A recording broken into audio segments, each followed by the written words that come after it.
From the East and the West, you've heard others, but now you've tuned into the best. This is a Prime Wave Media production.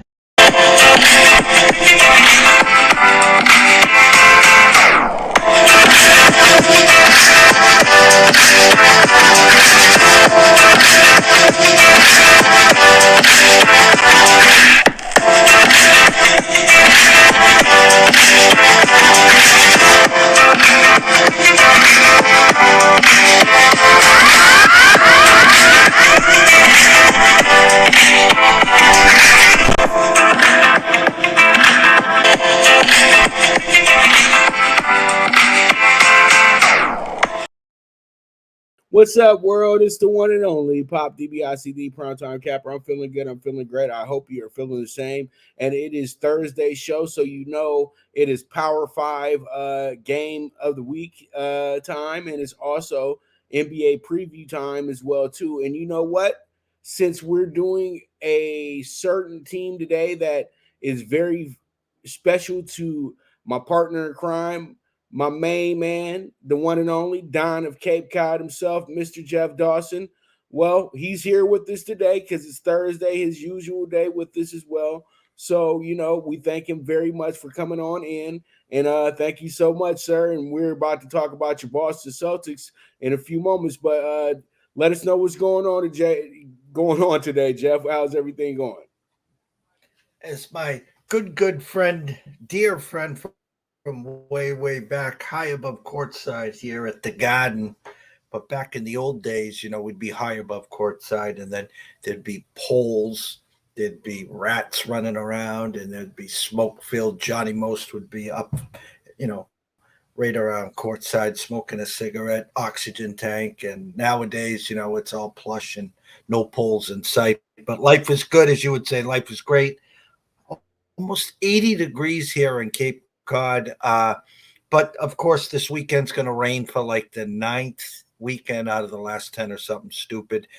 Enjoying the MLB playoffs. It's kind of funny, Pops. Last couple of years, one and dones. You're the pressure of every pitch. And they said, you know what we're going to do? We're going to make it the best of 3. We're going to add some more games. And of course, all 4 series with 2-game sweeps. So baseball off tonight and tomorrow, I think, and they kick off with 4 games on Saturday. But blessed and honored as always. It's Thursday. No other place I'd rather be, sir. Well, you already know, and we'll be talking about baseball in a moment here. We got to, and we're gonna kick it off since the NBA is in flux and things like that. We got the sorry about that, y'all. I got my horse races going as well too. Belmont at the Big A, Aqueduct is pretty much turned into Santa Anita in New York right now as well too. They're gonna have horse race until about spring, so they're gonna be there for a while. But yeah, let's go ahead and jump into it, man. Boston making big moves all summer long. They got rid of Marcus Smart. That was somewhat probably the beginning of what needed to happen for the Celtics moving forward. Let's keep it real. Marcus Smart was a great asset to the team, but he was always a guy that they had in trade talks and everything like that. And then the deal that they did make to move him to Memphis wound up being a very good deal for everybody involved in that situation right there. It was able to land Porzingis with the Celtics, who I feel like is a bigger acquisition than actually Drew Holiday. Drew Holiday brings the championship mentality. That's what these two need in Tatum and Brown. They need a guy that they can lean on and a guy who will make them more accountable in the long run. Marcus Smart was a guy that was just there with the Celtic pride. He was there for a long time. He had went through some pretty lean. It wasn't lean years, but they weren't expected to do much, and they did more than what they were supposed to do. So I truly do feel that the Celtics have put themselves in the position now to where this is ring or bust. This is no more talking about let's just try to get to the finals. Let's just try to get to let's just do good. I know it's been ring or bust mentality all these years, but now it's really at the front of the table. You know what I mean? It's no more just let's just do well this season and hope for the best. No, we've returned back to red Auerbach expectations, and they are looking towards winning a championship. But Jeff, you know more what's going on with the local news and everything like that, with the rumors and the news and breaking news that maybe the nation might not know about yet. Go ahead and fill us in on what's going on with your Boston Celtics. Well, it was a season that ended abruptly for most versus the Heat. There's been rumblings. Okay, let's backtrack here. Marcus Smart always wanted to be a part of the big three. And the problem is he came from Oklahoma State, where, if you remember, which I know you do, got suspended for a half dozen games or whatever for going in the stands and fighting at one point. Came to Boston with that defensive mentality, and the fans took very well to him. But as he progressed, he wanted to be a part of the offense too, and would take a lot of ill-advised threes. And as he started getting a little sloppy on his defense, was really known for the flop, and NBA said enough of that. So you had three disgruntled Celtics. Marcus Smart, which this being disgruntled, meaning wanted to be a part of and would never be a part of the big three. Grant Williams, especially come the end of the playoffs and regular season, not getting enough playing time, and Brogdon. And I loved Brogdon when they brought him over. Unfortunately, got hurt in the playoffs, but he was disgruntled. And so what ended up happening is in the off season, they make the move. They trade Smart, and in comes Porzingis. And everyone loved that move. And then they very quietly ship Grant Williams. He goes out. Where'd he go, Pop? Sacramento, or say he went somewhere out west. Dallas. He went to Dallas. Dallas. Yeah. Okay. Part of that Porzingis trade, right? Yeah. Oh no, that was the Marcus Smart. Okay. So then it comes down. The other squeaky wheel was Pritchard the whole time. So they were either going to move Pritchard, or they were really trying to get out of Brogdon. I was hearing Indiana, Buddy Hield. I was hearing a lot of stuff. So then Milwaukee makes the move and gets Dame.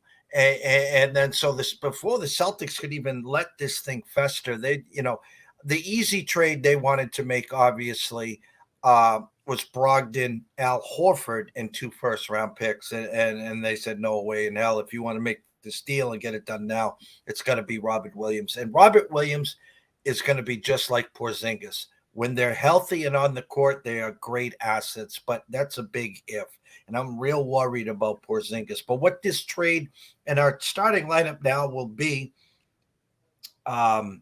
Tatum, Brown, Holiday, Porzingis, and Al. And what it has done now is it allows Pritchard and Derek. Why am I got a brain fire here, Pops? Derek White to come off the bench. So they have a solid 6. They need some rim protectors.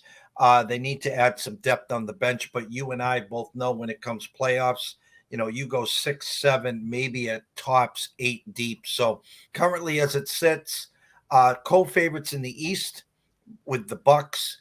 Overall, I've seen Denver / Milwaukee / Celtics.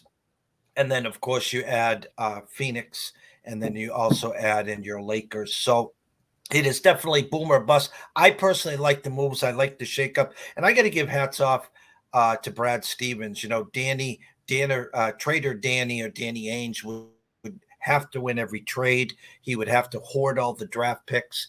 And it was, if I can't win the trade, we're not going to make the trade. I'm going to go to the draft, with 15 picks and, try to sell them to you for, 50 cents on the dollar, and they're not worth nothing but 5 cents on the dollar. So I saw a presser with Jason Tatum. He's added 11 to 12 pounds. He looks a lot bigger now. Jaylen Brown trying to work on his left hand. And the problem with both those guys is they can't dribble that well. And so when the Giannis's of the world, the LeBrons of the world take it to the rim, they either make the bucket or they get fouled, and these guys usually turn the ball over. So I like their team. I like their roster. They're going to be fun to watch. I think they can play both styles, Pops. They can go and try to beat you 115, 114. But the addition to Holiday, I think they can come in and beat you 101-99 as well. So I think they win the division very comfortably. I don't know if they'll be a 1 or a 2 seed, but I think I'm not going to use the word them. I definitely like the co-favorite. I think they got high expectations. I think their under-over for wins is 55.5. I thought, if healthy, which in the NBA is huge, how many games does Porzingis play? And if he plays 65 games or 60 games, they will be a force, Pops. Well, I really do like what the Celtics are doing. I think that the Celtics are making the strong moves that teams are supposed to make for the long-term future, not making moves for people right now. You know what I mean? They're making moves for the future, but that's because they've been blessed enough to be able to build with their rookies, unlike somebody else I know. So pretty much with that, that's a great analyst on your Celtics right now. I think the Celtics are a 60-win or better team this season.